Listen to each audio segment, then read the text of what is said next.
Komoditas karet dari hulu ke hilir. Tanaman karet termasuk famili Euphorbia atau tanaman getah-getahan. Dinamakan demikian karena golongan famili ini mempunyai jaringan tanaman yang banyak mengandung getah atau lateks, dan getah tersebut mengalir keluar apabila tanaman dilukai.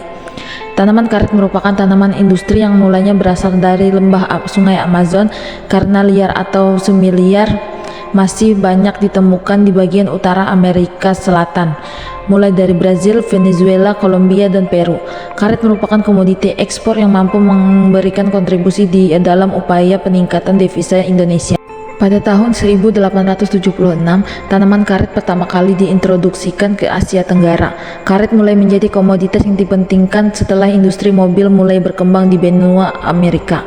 Revolusi industri di bidang perkaretan mulai menggeliat sekitar awal abad 19 ketika Charles Goodyear tahun 1839 dari Amerika Serikat berhasil mengolah lateks dengan belerang.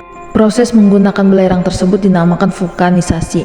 Dunlop, orang Inggris, tahun 1888 berhasil menciptakan ban mobil. Dengan kemajuan di bidang industri lateks, maka permintaan dunia akan lateks terus meningkat. Pada tahun 2005, rata-rata panen pohon karet di Indonesia adalah 862 kg per hektar per tahun. Hal ini sangat berbeda dengan Malaysia, Thailand, Vietnam, dan India yang telah mencapai lebih dari 1000 kg per hektar per tahun. Sejarah karet bermula ketika Christopher Columbus menemukan benua Amerika pada tahun 1476. Saat itu Columbus tercengang melihat orang-orang Indian bermain bola dengan menggunakan suatu bahan yang dapat melantun bila dijatuhkan ke tanah. Bola tersebut terbuat dari campuran akar, kayu, dan rumput yang dicampur dengan suatu bahan atau lateks. Kemudian dipanaskan di atas unggun dan dibulatkan seperti bola. Pada tahun 1731, para ilmuwan mulai tertarik untuk menyelidiki bahan tersebut. Seorang ahli dari Prancis bernama Fresnel melaporkan bahwa banyak tanaman yang dapat menghasilkan lateks atau karet, di antaranya dari jenis Hevea brasiliensis yang tumbuh di hutan Amazon di Brazil. Saat ini tanaman tersebut menjadi tanaman penghasil karet utama dan sudah dibudidayakan di Asia Tenggara yang menjadi penghasil karet utama di dunia saat ini. Seorang ahli kimia dari Inggris pada tahun 1770 melaporkan bahwa karet digunakan untuk menghapus tulisan dari pensil. Sejak 1775, karet mulai digunakan sebagai bahan penghapus tulisan pensil, dan jadilah karet itu di Inggris disebut dengan nama rubber, dari kata turub yang artinya menghapus. Sebelumnya, remah roti biasanya digunakan orang untuk menghapus tulisan pensil. Pada dasarnya nama ilmiah yang diberikan untuk benda yang elastis, menyerupai karet, ialah elastomer. Tetapi sebutan rubberlah lebih populer di kalangan masyarakat awam. Barang-barang karet yang diproduksi waktu itu terlalu menjadi kaku di musim dingin dan lengket di musim panas. Sampai seorang yang bernama Charles Goodyear yang melakukan penelitian pada tahun 1836 menemukan bahwa dengan dicampurkannya belerang dan dipanaskannya, maka karet tersebut menjadi elastis dan tidak terpengaruh lagi oleh cuaca. Sebagian besar ilmuwan sepakat untuk menetapkan Charles Goodyear sebagai penemu proses vulkanisasi. Penemuan besar proses vulkanisasi ini akhirnya dapat disebut sebagai awal dari berkembangan industri karet. Tanaman karet adalah tanaman tahunan yang dapat tumbuh sampai umur 30 tahun. Habitus tanaman ini merupakan pohon dengan tinggi tanaman dapat mencapai 15-20 meter.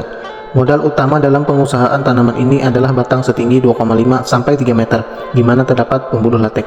Oleh karena itu, fokus pengelolaan tanaman karet ini adalah bagaimana mengelola batang tanaman ini seefisien mungkin. Deskripsi untuk pengenalan tumbuhan karet. Tanaman karet memiliki sifat gugur daun sebagai respon tanaman terhadap kondisi lingkungan yang kurang menguntungkan atau kekurangan air atau kemarau.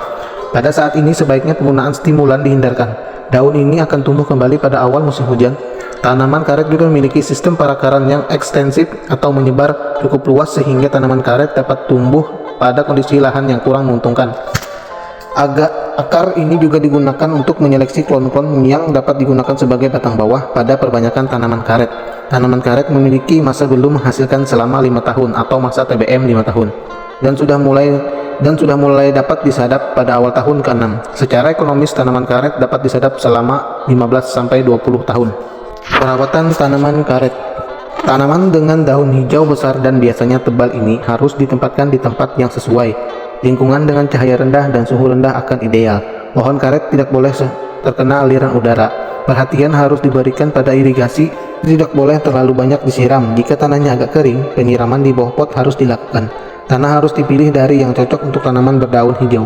Repotting pohon karet harus dilakukan setiap tahun pada usia muda, maka itu akan cukup untuk melakukannya setiap 2-3 tahun. Tetapi pembaruan tanah harus dilakukan setahun sekali. Waktu pergantian pot adalah antara Mei dan Juni setiap tahun.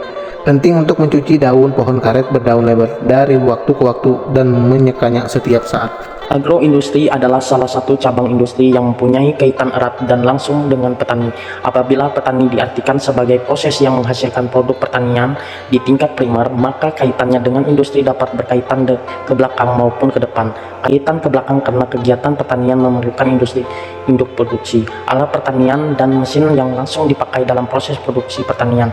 Kaitan ke depan dapat terjadi karena adanya ciri-ciri produk pertanian seperti bersifat musiman, volume besar nilai kecil, mudah masuk, atau karena permainan konsumen makin meningkat. Kegiatan ini memerlukan penanganan tanpa mengubah struktur aslinya, dan ada pula memerlukan pengolahan lebih lanjut yang mengubah sifat asalnya atau sifat kimianya.